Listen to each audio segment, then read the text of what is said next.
Oi, meus amores do segundo ano, tudo bem com vocês?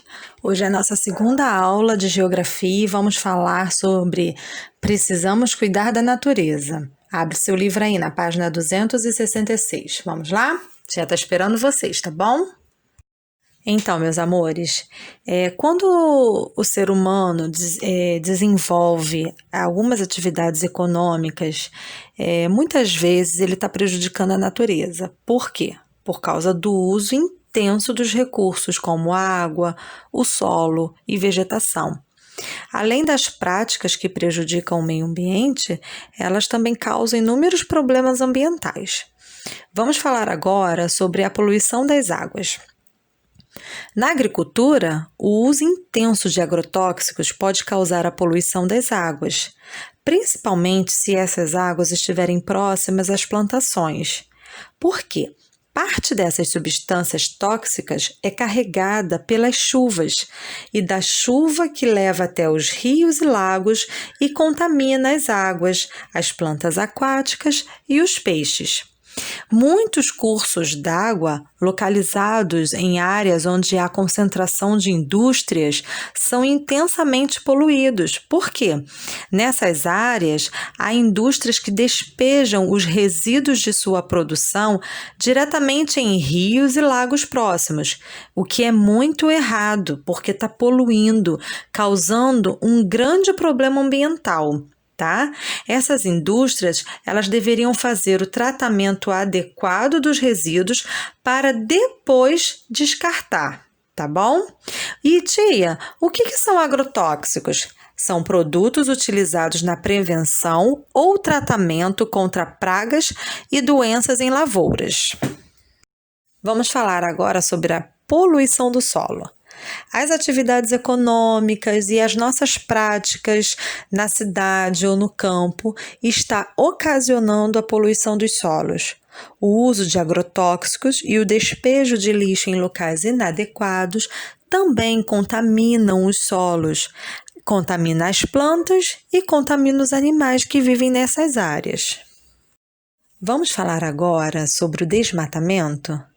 A retirada da vegetação para a formação de lavouras e pastagens tem sido uma das principais causas de desmatamento. A exploração descontrolada de madeira por meio do extrativismo em áreas de vegetação natural também é causa da devastação de diversas áreas florestais. Diferentes espécies de animais e plantas são prejudicados com o desmatamento acelerado, ocorrido em muitos lugares. Ao derrubar áreas de floresta para explorar a madeira sem os devidos cuidados, por exemplo, diversas outras espécies de plantas são destruídas. Do mesmo modo, muitos animais são afetados, pois são desmatadas áreas que servem de moradia e que são ricas em alimentos para eles. Com o desmatamento, muitos animais e plantas podem ser ameaçados ou levados à extinção. Que tristeza isso, não é, meus amores? Então, com tudo isso que a tia falou, agora nós podemos perceber como os elementos da natureza são importantes em muitas de nossas atividades. Mas nós muitas vezes desperdiçamos esses recursos em nosso dia a dia. Isso exige uma exploração cada vez maior dos recursos da natureza. Vamos pensar em algumas maneiras de evitar ou reduzir essa exploração? Por exemplo, economizar água e energia. Ao utilizar a água e energia em nosso dia a dia, podemos evitar o desperdício. Por exemplo, não deixando torneiras abertas ao escovar os dentes e tomar banhos mais rápidos. As luzes da nossa casa podem ser apagadas quando ninguém estiver usando. Então, vamos pensar nisso, meus amores? É importante também a gente descartar o lixo nos locais adequados, né? Porque nós consumimos muitas coisas e acabamos produzindo muito lixo também, né? E o que acontece? O lixo jogado em locais inadequados, ele pode se acumular ir parar em bueiros, ocasionando o quê? Os alagamentos nas ruas da nossa cidade. Então, a gente precisa jogar o lixo no local certo, colocar o lixo fora de casa no dia que o lixeiro passar. Então, vamos ficar atentos e pensar nisso aí, tá bom? Existe também uma prática chamada silvicultura.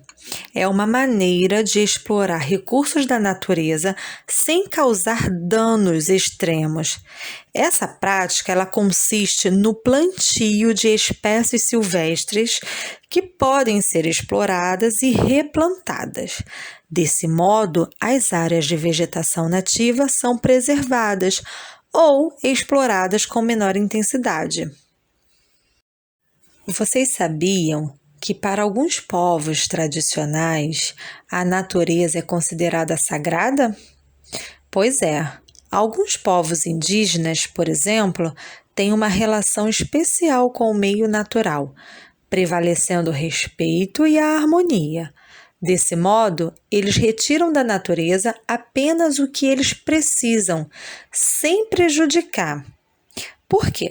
Porque muitos indígenas compreendem a importância da natureza da qual dependem para sobreviver. A madeira é cortada somente quando necessária para construir casas e canoas. As áreas cultivadas geralmente são pequenas roças de mandioca e outros alimentos, e assim como a coleta de frutos e raízes, a caça e a pesca. Também são feitas apenas em quantidade suficiente para alimentar a aldeia. A relação respeitosa com a natureza também está presente no modo de vida dos povos ribeirinhos. Em geral, esses grupos praticam atividades extrativistas que atendem às necessidades das famílias, conservando a natureza e assegurando a reprodução das espécies. Para os ribeirinhos, explorar os recursos naturais de maneira responsável é garantir a existência e a manutenção de suas comunidades. A população ribeirinha vive nas proximidades dos rios e sobrevive principalmente no extrativismo animal e vegetal. Seus alimentos são obtidos por meio da pesca, da caça, da coleta de frutos e sementes, e também de pequenas plantações. Então, meus amores, agora vamos fazer as atividades? Páginas 271 e 272. Depois, página 278 e 279. Um beijo, meus amores. A tia tá morrendo de saudade de vocês. Fiquem com Deus, tá?